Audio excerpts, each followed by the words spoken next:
Okay, magandang umaga po muli sa bawat isa. Buksan po ninyo ang inyong pong mga Biblia sa unang sulat ni Apostol Pablo sa mga taga-Korinto, Kapitulo 3. 1 Corinthians chapter 3. Open your Bible in 1 Corinthians chapter 3. Now, tatapusin po natin yung division or section po ng Scripture kung saan itinatama po ni Apostol Pablo ang division or pagkaka-faction or factionalism in Corinth Baptist Church. And alam po natin na ang chapter 1 to 3, ito po yung nagpapatungkol po sa pagtama po ni Apostol Pablo sa factions or factionalism na meron po sa Corinth Baptist Church.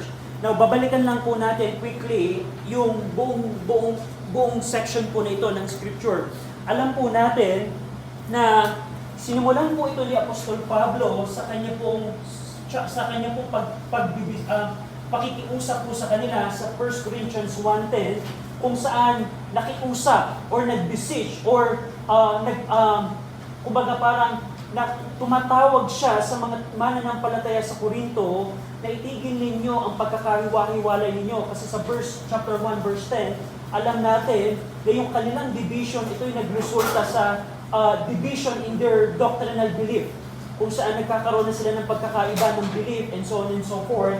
At dito po, mula sa chapter 1 hanggang chapter 1 verse 10 hanggang verse number 16, ito po ay nagpapatungkol sa pagdidetalye ni Apostol Pablo ng kanilang division. Mayroong ilan sa grupo ni Apollos, mayroong ilan sa grupo ni Apostol Pablo, mayroon sa ilan sa grupo ni Pedro, dahil si Pedro po, siya po yung kilala at sikat na apostol po ng panahon po ito. Meron din naman ilan na ayaw nila magpasakop sa anumang human leader. Ang leader lang nila ay si Jesus Christ. We see that. At dito makikita po natin, sinabi ni Pablo, nagagalak siya sa Diyos kasi hindi siya nagbaptize ng maraming mananampalataya sa Korinto. Anong ibig sabihin nun, Brother RJ? Para ba kay Pablo, hindi niya binibigyang halaga ang baptism? No. Kasi kung si Pablo ay hindi nagbabaptize, hindi niya nasusunod ang Great Commission.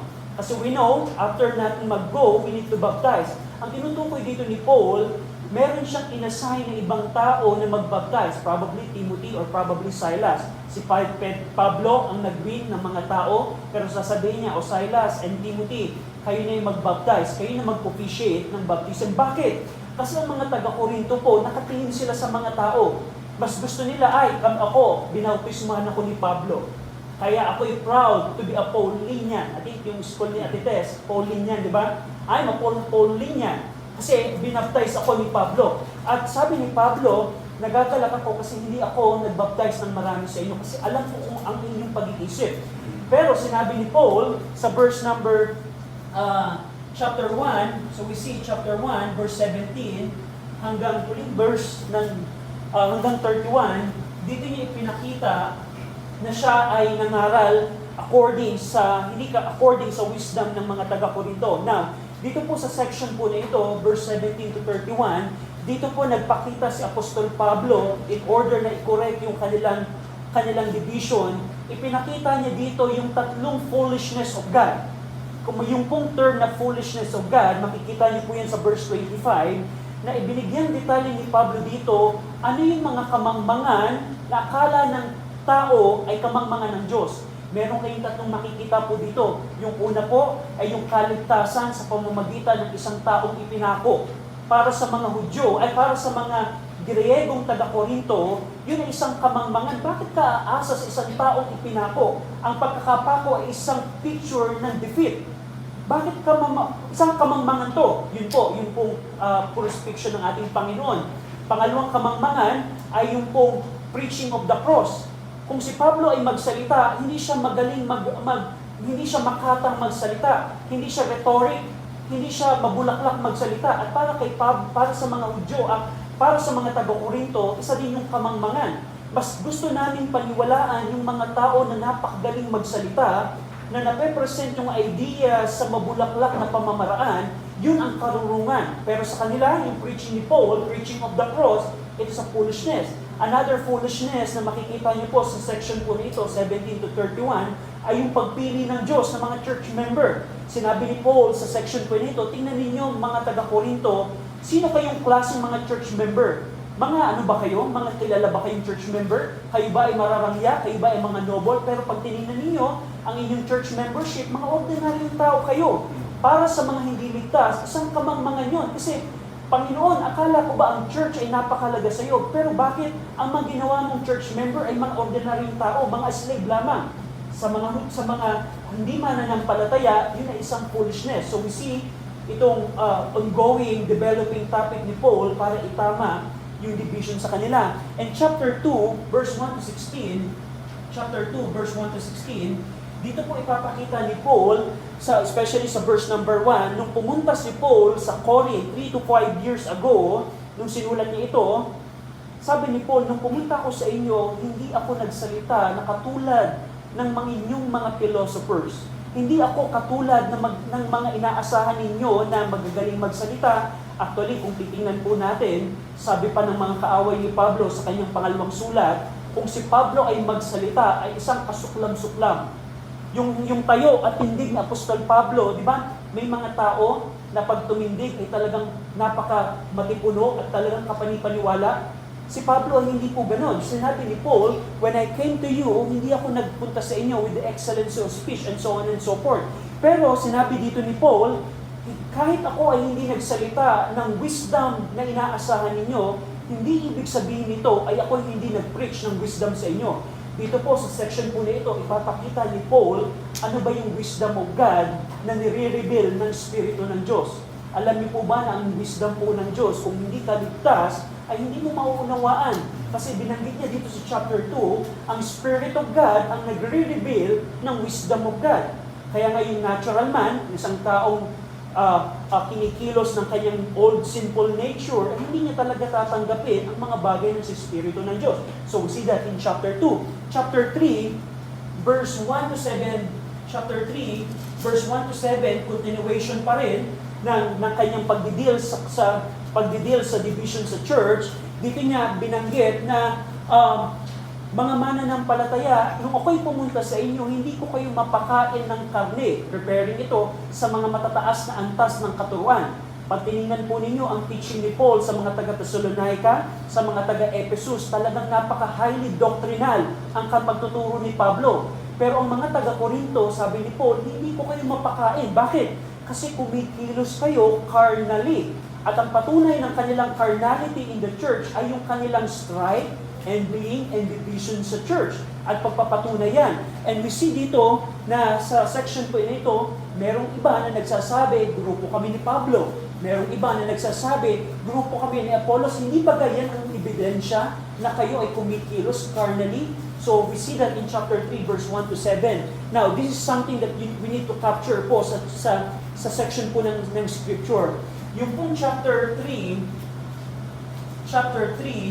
verse 8, hanggang verse number, let's see here, verse number 17, ito po ay sumanga. Kumbaga parang nag-branch out yung discussion po dito ni Pablo. Kumbaga, magsa-side discussion po siya kung saan ipapakita niya. Kasi tingnan po ninyo, for example, sa huling bahagi po ng verse 8, sinabi ni Paul, and every man shall receive his own reward according to his labor. Dahil po dun sa kanyang pagtatama ng kanilang paggrupo-grupo, binanggit ni Paul na bawat isang minister ng Diyos ay makakatanggap ng reward. At base po dun po sa praise po na yon, nag-branch out yung kanyang discussion kung saan napag-aralan nga po natin last week, yung pong judgment seat of Christ. Hindi po yung related sa division, in some way, somehow, contextually, hindi po yun ang pagtatama ni Paul sa division, pero nag-branch out po yung discussion niya. Kaya nga po, ang continuation po ng kanyang discussion po dito, ay babalik po siya dito sa narrative niya or sa kanyang discussion ng division, pag bumalik po tayo sa verse 18 hanggang verse number 23. So, tandaan natin, dito po yung pong chapter 3, verse 8 to 17, nag-branch out si Pablo ng discussion. Naranasan nyo na ba na nagkikwento kayo, pero biglang may sumagi sa isip mo na ibang topic, tapos kung ano nalihis ka na ng discussion mo. Yun po yung structure po dito ni Paul. So, kaya pero, pag tinignan po ninyo, itong verse 18, continuation siya ng division. So we need to grasp it so that we can understand yung pinaka-structure po nito. So, ang goal natin po today, pag-aaralan natin yung huling mga pagkukorek ni Paul ng division. So tandaan niyo, ito ay branch out lang ito, branch out in the context. Now, babasahin ko po yung verse 18 hanggang 23, and then sundan po ninyo ako sa inyo pong mga Biblia. 1 Corinthians chapter 3, verse 18, let no man deceive himself.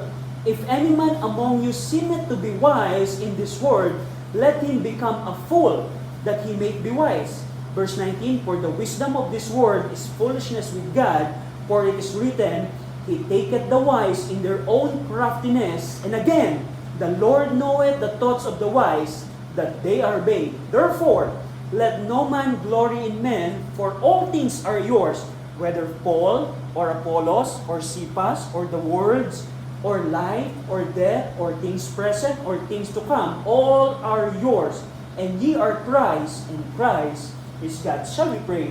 Ama naming Diyos na makapangyarihan sa lahat, kami Panginoon ay lumalapit po sa inyo, na we pray na tulungan nawa po kami ng banal na Espiritu na properly po naming ma-interpret ang 1 Corinthians chapter 3 para ma-accurate po namin ma-discover ang mga katotohanan po ng inyong pong salita at ma-apply namin ito sa aming pong mga buhay. Tulungan niyo kami. I pray that the Holy Spirit work in us, speak to us. In Jesus' name we pray. Amen.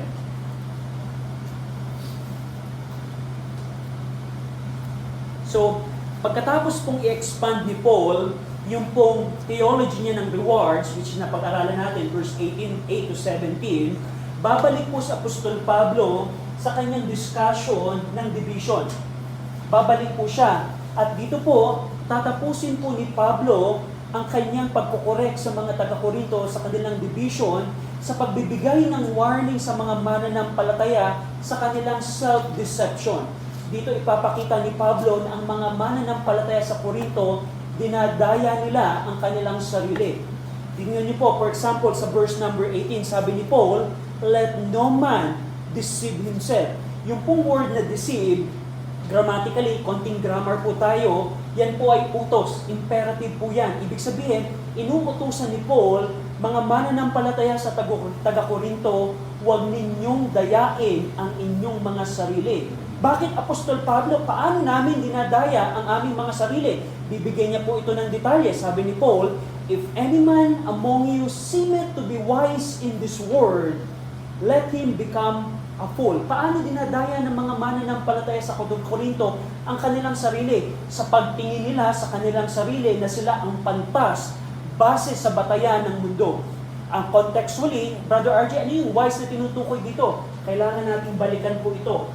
Ano yung wisdom na tinutukoy dito? Yung wisdom of the word na tinutukoy ni Pablo. Ito po yung wisdom sa galing sa pagsasalita. Ito yung wisdom ng mga philosophers, ng mga taga-Korinto. Kung inaakala ninyo na kayo ay pantas, base sa standard ng Diyos, huwag ninyong dayain ang inyong sarili. Instead, sabi ni Paul, let him become a fool. Yung pong let him become a fool, in terms po ng grammar, yan po ay imperative uli. So, ibig sabihin, nag-uutos dito si Pablo. And by the way, whenever we find the scripture, ano ang pinakamahalaga na malaman natin bilang mga Bible-believing people? Kailangan natin ma-identify yung mga utos. Kasi, we need to obey the Word of God. Kung may utos, kailangan natin itong sundin. At yung pong word na let him become a fool, yan po ay imperative muli sa grammar. At isa pong essence ng command po na ito po ay nasa aorist tense. Now, Brother RJ, medyo technical ito. Pero pag sinabi pong aorist tense, dito binibigyan din ni Pablo na gawin niyo ito ngayon. Whenever na makakakita po kayo ng utos sa Scripture na nasa aorist tense, ibig sabihin nito, gawin niyo ito ngayon. For example, pag tinignan po ninyo sa Ephesians, you don't need to go there, pero isa po sa mga utos po ni Pablo sa mga taga-Epeso ay yung put off the old man and put on the new man. Alam niyo po ba na ang utos po doon ni Paul ay hindi po nasa present tense? Hindi ibig sabihin noon na pang araw-araw, pag gising ko ng umaga, huhubarin ko yung aking old sinful nature. Ganun ba, Pablo? Tapos bukas uli, huhubarin ko ulit yung old sinful nature. No. Pag sinabi pong aorist tense, ibig sabihin dito ni Paul, gawin ninyo ito ngayon. Immediately, urgently. Yun po ang essence po dito. Yung pong let him become a Paul, meron pong urgency, ipinapatong po dito si Pablo. Sabi ni Paul, huwag ninyong dayain ang inyong mga sarili. Paano namin dinadaya, Paul, ang aming sarili? Kasi iniisip ninyo na pantas kayo base sa basihan ng mundo. Instead, inuutos ni Paul, maging mangmang kayo. Let him become full. So, anong tinutukoy po dito ni Paul? Dito sinasabi ni Paul dito na maging mangmang kayo sa harapan po ng Diyos. Na kung bilang application, kung tayo po ay susunod po sa pambantayan po ng mundo, na ano ba ang para sa mundo ang karunungan? Ano ba ang batayan ng mundo sa karunungan? Kung tayo bilang mga mananampalataya ay susunod sa standard ng mundo, dinadaya natin ang ating mga sarili and so on and so forth. So dito po, meron po itong idea, yung pong utos na let him become full, meron po itong idea na kailangan nilang i-reject yung pong mga worldly rhetorical wisdom at instead tanggapin nila ang wisdom ng Diyos. And Brother RJ, ano ba yung wisdom ng Diyos? Balikan po ninyo, ito pong mga verses po nito, ipinaliwanag ni Paul na yung wisdom po ng Diyos, ito yung wisdom na tinuturo po ng Espiritu ng Diyos so that we can understand this word. Kaya dito, binigyan ng purpose ni Paul, bakit kailangan nilang gawin ito? Yung huling bahagi po ng verse 18, sabi ni Paul, that he may be wise. That he may be wise. Ito po yung purpose, bakit kailangan nilang maging mangmang sa paningin ng Diyos. Bakit? Pino-point out po dito ni Paul na kailangan nilang kubarin at talikuran yung wisdom na inaasahan ng mundo at maging pantas sila sa harapan ng Diyos. Kasi dito po ang mga mananampalataya sa mga taga-Korinto, mas tinitingnan nila ang wisdom ng mundo na mas higit kaysa sa wisdom ng Diyos. Bilang application, dalhin po natin ito. Ano ang mas tamang wisdom para magkaroon tayo ng church member? Kung ang goal lang natin ay maabot ang mga maraming tao, ano ang wisdom ng mundo na pwede natin gawin? Maggawa lang tayo ng lahat ng aatin ay merong libreng 5 kilong bigas. Gawin natin, hello, Brother William, mag-ano tayo? Mag-announce tayo na ang sino mga atin ay merong 5 kilong bigas. At yun na yung time na nandito sila, mag-preach tayo ng gospel. Seemingly, it would work. Tama ba? Pero hindi po yan ang pamamaraan ng Diyos. So, ito po yung point dito ni Pablo, mga mananampalataya sa taga-Korinto, huwag niyong dayain ang inyong sarili. Huwag niyong ibatay ang karunungan ninyo sa karunungan ng mundo. Instead, maging mangmang kayo sa harapan ng Diyos. Bakit? Kapag kayo'y naging mangmang sa harapan ng Diyos, mas higit kayong magiging pantas sa harapan ng Diyos. So, there will be, tandaan po ninyo, sa discussion po dito ni Paul, meron po dito God's point of view at merong human points of view. May mga bagay sa paningin ng Diyos na mangmang, pero yun pala ang katunay na karunungan. Sa paningin naman ng tao, may mga bagay na parang mangmang, pero hindi pala yun ang karunungan. So, we see that in verse number 18. Now, verse number 19, dito ibibigay ni Paul yung dahilan. Bakit niya ito inutusan kanina? Sabi ni Paul, for the wisdom of this world is foolishness with God. Sinabi dito ni Paul na yung mga rhetorical wisdom, yung mga mabubulaklak na salita, yung mga philosophy, yung mga clever reasoning, yung mga rhetoric, ang katotohanan, lahat ng yun sa harapan ng Diyos ay kamangmangan. Kung ipipresenta ninyo ang karunungan ninyong pangmundo sa harapan ng Diyos, gusto kong malaman ninyo na pag in-examine niya ng Diyos, yun ay kamangmangan. Hindi namamanga ang Diyos sa inyong mga galing sa pagsasalita, hindi namamanga ang Diyos sa inyong postura. Para sa Diyos, yun ay kamangmangan. At yun ang nakakalungkot sa maraming preachers ngayon. Maraming preachers ngayon na concern na sa kanilang itsura. Concern na sila kung paano nila i-deliver yung Word of God. At yun po ay pagpapakita na sa harapan ng Diyos, hindi interesado ang Diyos sa mga galing sa pagsasalita. Naalala niyo ba, sino ba ang ginamit ng Diyos para i-deliver ang bansang Israel sa mga Ehipto? Isa bang makata? Ano si Moses? Sabi ni Moses, Lord, hindi ako magaling magsalita. And so on and so forth. Naalala niyo pa kung paano, sino ginamit ng Diyos na maging unang church member ng kanyang Galilean Baptist Church? Mga professional ba? Sino? Mga simpleng mangingisda lamang. So dito niyo po makikita, kung ipipresenta natin, Lord, ako ay Lord, ang church namin, ang daming lawyer. Lord, ang church namin, ang daming professional. Lord, namamangha ka sa amin kasi tingnan niyo, ang yaman ng church namin. Sinasabi dito ni Paul na ang wisdom of this world sa harapan ng Diyos, yun ay kamangmangan. Just think about that, na pagdating ng judgment seat of Christ, akala mo, nagawa mo ang kalooban ng Diyos, pero dahil ito ay ayon sa wisdom ng mundo, sasabihin ng Diyos, isang kamangmangan yan. Isang kamangmangan yan. So, yun po ang dahilan dito ni Paul. Kaya inutusan ni Paul, huwag ninyong dayain ang inyong mga sarili. Kasi kung ibabatay ninyo ang inyong pananaw sa karunungan ng mundo, gusto kong malaman ninyo, yung karunungan ng mundo, yun ay kamangmangan lamang sa Diyos. At dito, palalakasin ni Pablo yung kanyang argument. Gagamit siya ng lumang tipan. Lumang tipan. Gagamitin niya po dito, yung pong verse 19, sabi ni Paul, for it is written, by the way, a little bit of grammar, yung pong word na it is written, yan po ay nasa perfect tense. Ibig sabihin, Brother RJ, medyo technical ito, but bear with me po. Pag sinabi pong perfect tense, isinulat ito ni Job at ng Psalmist, yun po ay portion po ng Job at portion ng Psalms, yung kanyang i-quote po dito. Pero tinutukoy dito ni Paul, na isulat ito dati, pero hanggang sa ngayon, in effect, yung sinulat ni Job. Ano yung kinote dito ni Paul? Sabi ni Paul, for it is written, He taketh the wise is in their own craftiness. Yun po ay galing po sa Job chapter 5, verse 13. So you don't need to go there, but bigyan ko po kayo ng context. Ano yung context ng Job chapter 5? Naalala niyo pa si Job? Kilala niyo ba by the way si Job? Kilala niyo ba na meron siyang mga best friends? At isa po sa best friend niya ay si Eliphaz. Si Eliphaz po, ina-argue niya ni Job. Alam mo ba na ang Diyos ay merong pinuhuli niya ang mga pantas ng mundong ito sa kanilang sariling katusuhan?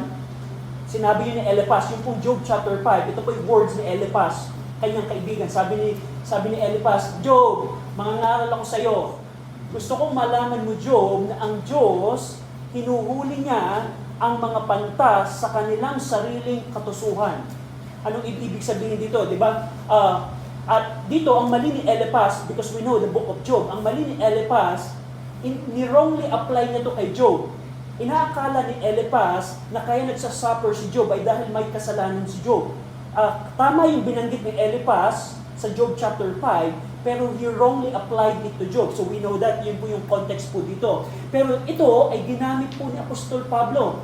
Yung katotohanan na ang Diyos po ay hinuhuli niya, kinatrap niya, kinakatch niya yung mga wise sa mundong ito sa kanilang sariling katusuhan, yun po ay katotohanan at in-apply niya to sa kanyang argument. Tingnan niyo po, for example, naalala niyo ba yung isang mayamang lalaki sa Luke chapter 12? Na ang sabi niya, ay, ang dami ko ng ani, ang dami ko ng prutas dito sa barn ko, alam ko ang gagawin ko dahil ako'y matalino. Gigibain ko itong aking barn at magtatayo ako ng mas malaking barn at pag napuno ka na yung barn ko, anong sasabihin niya sa kanyang kaluluwa? Mag-i-enjoy na lamang ako. Paano kinatch, paano tinarap ng Diyos yung wisdom ng foolish man na yun? Sabi ng Diyos, ngayong gabi, I will require your soul. Tingnan niyo yun, yung wisdom ng mayamang magtatanim na yon. Akala niya, nakapag-invest na siya ng marami at pwede na siyang mag-retire, pero paano in-overturn ng Diyos yung kanyang wisdom? Naalala niyo ba yung wisdom ni Herod? Naalala niyo ba na pilit niyang papatayin yung infant, the Lord, infant Jesus Christ? Akala niya, sa pamamagitan ng kanyang batas na patayin yung lahat ng kabataan, ay kaya niyang patayin ang King of the Jews. Pero namatay ba ang King of the Jews? We know na hindi po. Alam natin po si Joseph. Ano yung wisdom ng kanyang mga kapatid? Akala, pagbili natin si Joseph. Ano natin si Joseph? Kasi ano yun napaka-yabang nitong si Joseph. Pero paano in-overturn ng Diyos yung karunungan ng kanyang mga kapatid? At the end of life ni Joseph, itinaas ng Diyos itong si Joseph at ibinaba niya yung mga kanyang kapatid. Yun po yung tinutukoy po dito ni Eliphaz, na ang Diyos, hinuhuli niya ang mga pantas sa kanilang sariling katusuhan.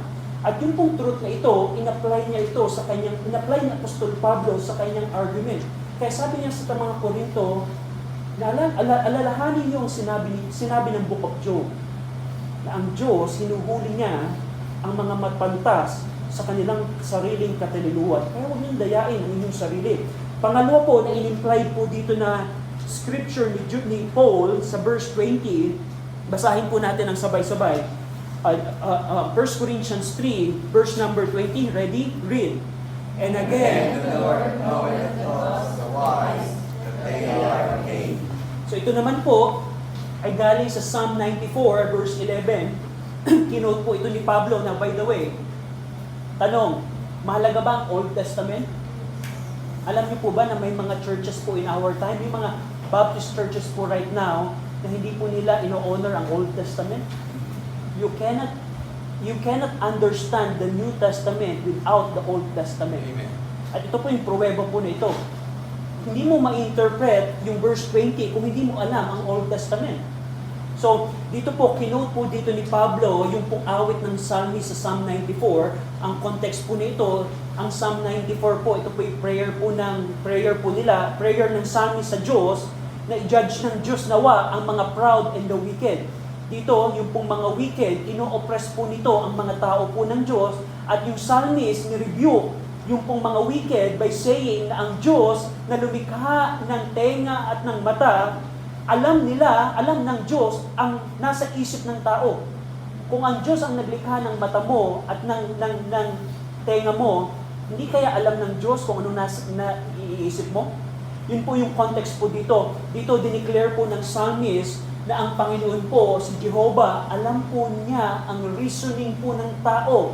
Alam niya ang nasa isip po ng tao. At kinunclude po ng psalmist na yung reasoning at nasa isip po ng tao, they are all empty, useless, and vain.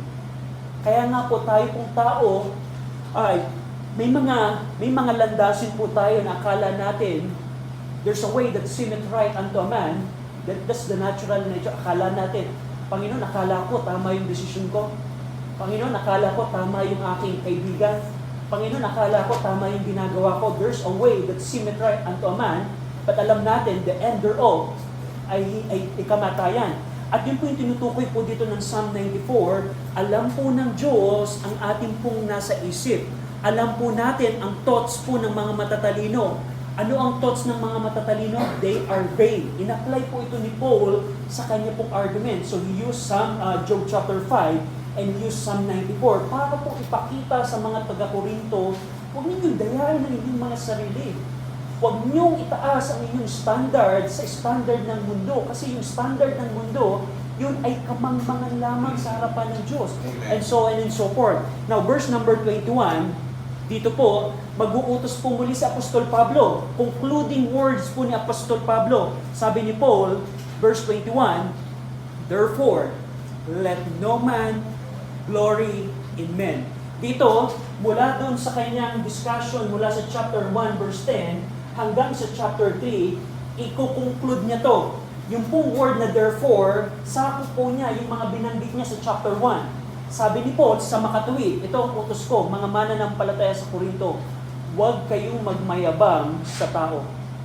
Na contextually, anong tinutukoy dito, Brother RJ, ni Paul? Ang mga taga-Korinto po, ang mga church member, tinitingala po nila sa Apollos. Si Apollos napakagaling magsalita. I-grupo natin ang ating sarili kay Apollos. Huwag tayo dito kay Pablo. Kasi si Pablo, bulol naman yan, hindi naman magaling yan magsalita. Magmayabang tayo kay Apollos. At yun ang sabi ng division. Kaya sabi ni Paul, mga mananampalataya, let no man glory in men. Huwag kayong magmayabang sa tao. Now, Brother RJ, ito bang kasalanan na ito ay pwedeng magawa ng church member? Yes po. May mga church member po na nakatingin sa pastor. May mga church member po na nakatingin sa isang tao. Sa Pilipinas po, ang very kilala pong mga churches po, majority of churches, it's either Abante Group or Laurela Group. Or probably may iba pa, hindi ko po alam. But ang point ko po dito, nakatingin sa tao. Sabi ni Paul, huwag kayong magmayabang. Yung pong word na glory, by the way, yung pong word na glory dito, ibig sabihin nito, to boast, or to rejoice, or to take pride. Nakakita na ba kayo na isang tao, kaibigan ko, yung taong ito. Halimbawa, sinabi ko, kaibigan ko si Laurena. Galing ako, send out ako ni Laurena. Ang pride ay naging ibabaw. Sinabi ni Paul dito, no, huwag kayong magmayabang sa tao. Amen. Huwag niyong tingnan si Apollos, huwag niyong tingnan ako, bilang inyong faction leader. Sino ba kami? Binanggit dito ni Paul sa verse number, let's see here, sa verse number 21, for all things are yours. Dito, napaka-wise po dito ni Paul. Tingnan po ninyo ito. Yung mga taga-Korinto, ito yung leader. Tinitingnan ng mga church member ang mga leader na kami ay kabahagi ni Apollos, kami ay kabahagi ni Pablo, kami ay pagmamay-ari ni Pablo, kami ay pagmamay-ari ni Apollos. Kumbaga parang siya ang aming leader. Dito ni-reverse wisely ni Paul ang sitwasyon. Hindi kayo pagmamay-ari ni Apollos. Sabi ni Paul, for all things are yours. Hindi ganyan, mga kapatid. Alam niyo ba na ibinigay ng Diyos ang mga leaders sa inyo para sa inyong benepisyo? Huwag niyong ariin na pagmamay-ari kayo ni Apollos or ni Pablo. Alam niyo ba na lahat ng bagay ay sa inyo, church member? Ibig sabihin nito, si Apollos ay ibinigay ng Diyos sa mga taga-Korinto. Binanggit niya nga dito sa verse 22, whether Paul or Apollos or Cephas, alam niyo ba na hindi kayo pagmamay-ari ni Pablo, ni Apollos or ni Pedro? Alam niyo ba na pagmamay-ari ninyo si Apollos? Alam niyo ba na ibinigay ng Diyos kami, mga lingkod ng Diyos sa inyo, church member? Dito, nire-reverse ni Paul ang kanilang pag-iisip kasi itong mga taga-Korinto, inaakala nila, kami ay grupo, kami ay pagmamay-ari ni Pablo, kami ay leader namin si Pablo. Sabi ni Paul, no, hindi ganan ang tamang pananaw. Kayo ang nagmamay-ari sa mga leader. So, naunawaan niyo dito yung reverse. Dito po, pag tinignan niyo po, for example, tingnan niyo sa 1 Corinthians, tingnan niyo po sa 2 Corinthians 4:5, paano tinatrato ni Apostol Pablo ang kanilang sarili. Tingnan niyo po sa 2 Corinthians 4:5. Basahin natin ito ng sabay-sabay. 2 Corinthians 4:5, nandiyan na po kayo. Ready? Read. Ourselves, but Christ Jesus the Lord, and ourselves to serve from Jesus' sake. Napansin po ninyo, paano sa paningin ni Pablo ang kanilang mga sarili. Tinatrado ba ni Pablo na sila ay faction leader? No. Kami ay mga alipin para sa inyo. Dito yung tinutukoy ni Paul na for all things are yours. Kami ay ginawang alipin ng Diyos para mapaglingkuran kayo, church member. Huwag niyo kami itrato na faction leader. Huwag niyo kami itrato, huwag niyo kami itaas sa pedestal. Bakit niyo kami itinataas sa pedestal? Alam niyo ba na kami ay sa inyo? Kami ay lingkod na pinadala ng Diyos para paglingkuran kayo. So yun po ang pagkokorek po dito ni Paul. Sabi ni Paul, whether Paul or Apollos or Cephas, sa aming tatlo, alam niyo ba na kami ay mga lingkod lamang ng Diyos? Kami ay ibinigay ng Diyos. We are the minister kung saan kami ay mga servant ng Panginoon. Pero bakit ninyo idinidivide ang inyong church sa amin? Ito yung pinaka-argument ni Paul.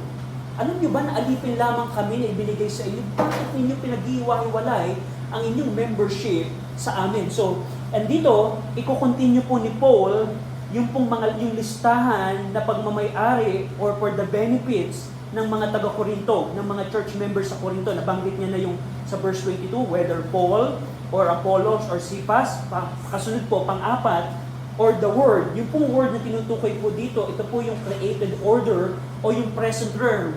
Alam niyo ba, kung kayo mga taga-Korinto, ang mundong ito ay kumikilos para sa benepisyo ninyo.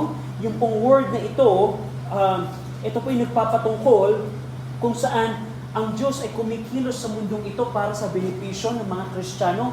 Pangalawa, pagkatapos ng word, yung life, yung pong life na tinutukoy po dito, ito po yung nagpapatungkol sa present early life. Alam niyo ba na ang buhay natin, ito ay the lives that we have right now, it serves the believer because it is the place where he served Christ. Alam niyo ba na kung ikaw ay may buhay ngayon, yan ay regalo ng Diyos na panahon para paglingkuran ng Panginoon.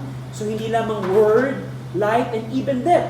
Even kahit pala kamatayan ay may benepisyo sa Kristiyano. Bakit? Kasi kung ikaw ay mamatay, sabi ni Paul, kung sa kamatayan sa katawan ay presensya sa Panginoon. So, hindi lamang word, life, death, or things present, yung mga bagay sa ating panahon. Brother RJ, kahit ba problema? Brother RJ, meron akong karamdaman. Ito ba ay para sa akin pa rin? May benepisyo ito para sa akin? Brother RJ, meron akong problema sa trabaho. Meron akong problema. Lahat ba ng things present ay para sa benepisyo ng Kristiyano? Yes po. Yan ang sinasabi ni Paul. Even things present or things to come. Ano yung things to come? Ito po yung glory, blessing na hinanda ng Panginoon sa atin. Sinasabi ni Paul, lahat ng ito ay para sa inyo. All things are yours. Yung huling bahagi nga ng verse 22, or things to come, all are yours. Ang ibig sabihin lamang dito ni Paul, ang Diyos ay kumikilos sa mundo, sa buhay, sa kamatayan, sa things present or things to come, para po sa benepisyo ng mga mananampalataya. Yun ang tinutukoy dito ni Paul. Even si Apollos, si Pablo at si Sipas, sila ay lingkod ng Diyos para sa benepisyo ng mga taga-Korinto. And as we close sa verse number 23, ibibigay po dito ni Paul yung order. Sabi ni Paul, kung lahat ng bagay ay nasa inyo, at kayo and ye are Christ, and Christ is God. Ibig sabihin, nagbigay dito ng order si Paul. Let's see here.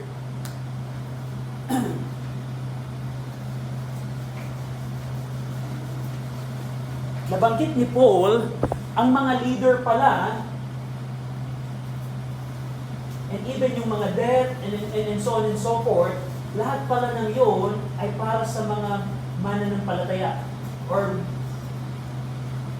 ibig sabihin, ang mga leader ay para sa benepisyo. Ang mga death, ang life, ang things to come, and so on and so forth, ay para sa benepisyo ng mga mananampalataya. All are yours. At sabi ni Paul, by the way, baka magkaroon kayo ng misconception, gusto kong malaman nyo that ye are Christ. Si Kristo ay pagmamay-ari kayo. Kayo ay pagmamay-ari ni Kristo.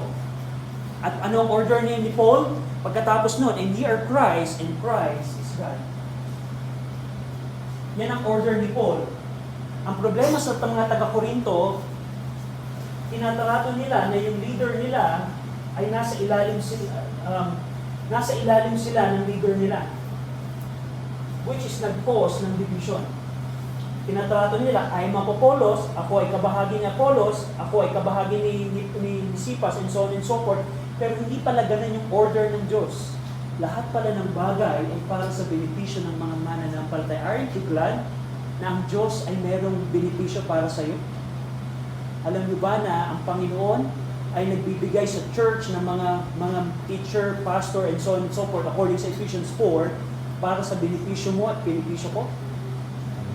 Ang kamatayan ay benepisyo mo, Kristiyano? Yung things present, Brother RJ, meron akong problema ngayon, meron akong karamdaman, even ito ba ay benepisyo para sa akin? Sabi ni Paul, yes, para po sa iyo. At hindi po nagtatapos doon, ang mga mananampalataya ay kay Kristo at ang si Kristo ay sa Diyos. So, dito po tinapos po ni Apostol Pablo ang kanya pong pagkukorek sa division sa Corinth Baptist Church. Now, ito pong chapter 1 to 3, ito po yung corrective in nature. Ibig sabihin, meron ng problema sa church, itinatama po ni Pablo ang mali. Now, dalhin po natin ito sa ating pong sitwasyon. I-apply po natin ito. Now, isa pong blessing ng isang maliit na simbahan, yung division, hindi ganun ka-pro. Pagka may mga malalaking church po, doon talaga, I know churches na may division po. I know churches na dahil malaki sila, ang mga church member, talagang kung ano yung nakita ni Paul sa Corinto, ganun po sila. Pero nawa, ito pong mensaheng ito ay maging preventative message po sa atin. Naku, ikaw ay isang church member, huwag kang titingin sa tao. Huwag kang mag-glory in men. Ay, si Brother Kenneth, kay Brother Kenneth ako.